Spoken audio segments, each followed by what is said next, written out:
Gillingham Town on the rise with a little help of some boys from Brazil. The teenage son of former Arsenal Brazilian legend Gilberto Silva is one of the players to have joined the ranks of the Kent County League Division 3 Central and East side. Joining him in the project, Eduardo, the Brazilian-born Croatian international and former Arsenal player. Paul Pickford is club secretary. He's been behind the club's rise and its links with these famous names, and he joins us on the show now. Paul, good afternoon to you.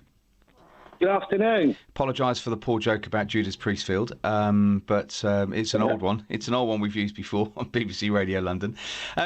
So the boys from Brazil and Gillingham Town, how did this come about? What's the link? We were struggling in the Rochester District Premier Division to get some players, and a good friend of mine, Gavin, got me on to Alex Fernandez. And where we were struggling for players, Alex just came up to me and said, look, I've got a load of friends that will come and play for us, but we'll have to just go up to a slightly higher level. I said, well, we can't get players at this level. We ain't going to get them in the Kent County. And he went, I will get the players to come. Right.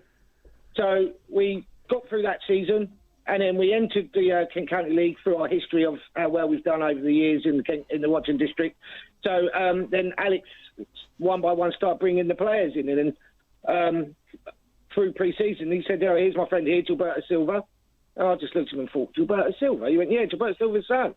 And before you know it, he brought a load of his other friends. And then we was already talking with Eduardo, with one of our companies, Glow Move, and then Eduardo put the money into the club for us to play in the Kent County League last season. Wow. And then Alex is now good friends with D. Nielsen as well. So they've been friends for like 10 years.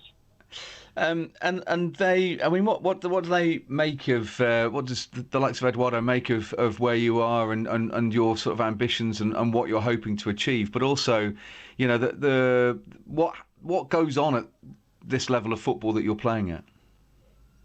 But they're very humble people. They are really interested in this project, as we've got, Nielsen's got a academy starting up in January next year, and we're looking to do some links with that. We're going to have some of our coaches will go over to Brazil and coach some of the kids over there, and then some of the kids will come over here and be coached by our English coaches, and hopefully get scouted by other clubs. And I suppose it's a love of football, isn't it? It doesn't matter, where you are at the particular time, the level that you maybe you're competing at. It is the love of the game, isn't it? And sometimes we forget about that when we see people out there on European stages and on the Premier League and with crowds of 60,000 plus watching them. What we actually forget is these lads actually just love the game of football. Oh, Brazilian lads love playing football. They'll play football all day long, bless them. But with Eduardo, it's all about the community. Yeah, it's all about other people. You know, he's brought up with poverty himself, and he knows what it's like. And with football, it just brings people together. It's about friendship. There's so much goes in with it. Isolation gets people out and about doing stuff instead of sitting indoors all day when they could be out getting some fresh air, even if they're watching the football. But football brings people together, and Eduardo wants to get the community involved with the football club at the same time. We've got education involved in Gillingham Town.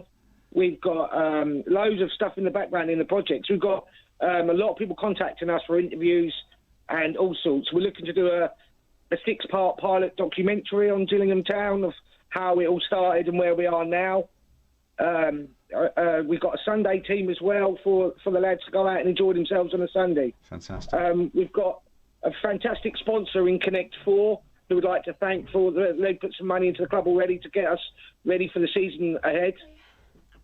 Yeah, and how's it been actually? I mean, obviously in these unprecedented times, these difficult times, how have things been for you? It's difficult, isn't it, just to hunker down and sort of just see it out?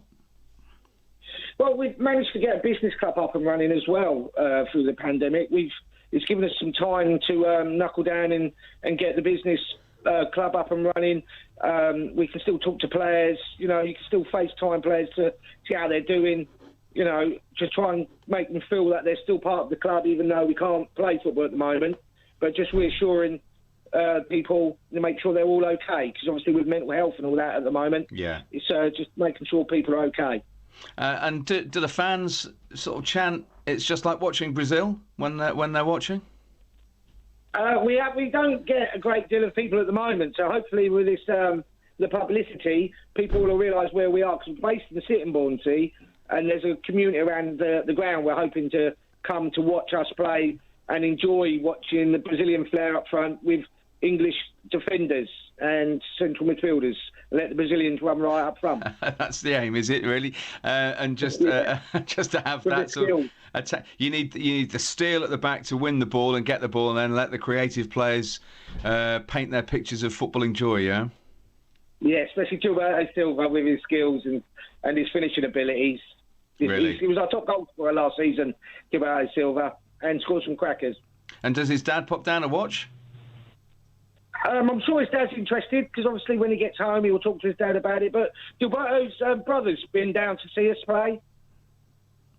I've met Gilberto Silva's brother. Yeah.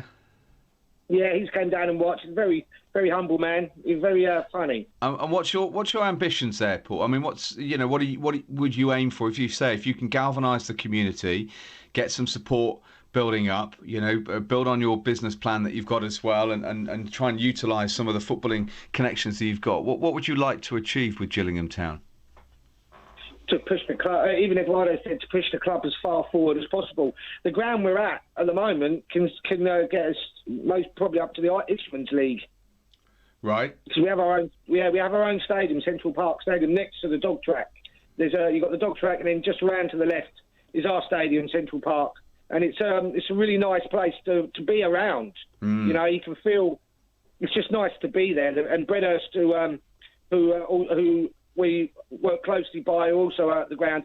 Very nice they've let us in with open arms, and we got on really well with them. So hopefully build a future with them as well. So you've got decent ambitions as well, and it's quite a story, isn't it? What colours do you play in at the moment? What's your kit at the moment, Paul? It's black and blue. Right. Okay. There's More no black than blue. Yeah. There's no sort of thought about changing it to sort of yellow and sort of light blue shorts. That's not a bad idea. You never know. All right. We did initially start off as yellow Gillingham Town in the past. Oh, well, there you go. That was our first colours were yellow and blue. Well, there we go. So it may be a little bit reverting to that in the future. We'll have to wait and see. It'd be interesting to watch your progress as well. And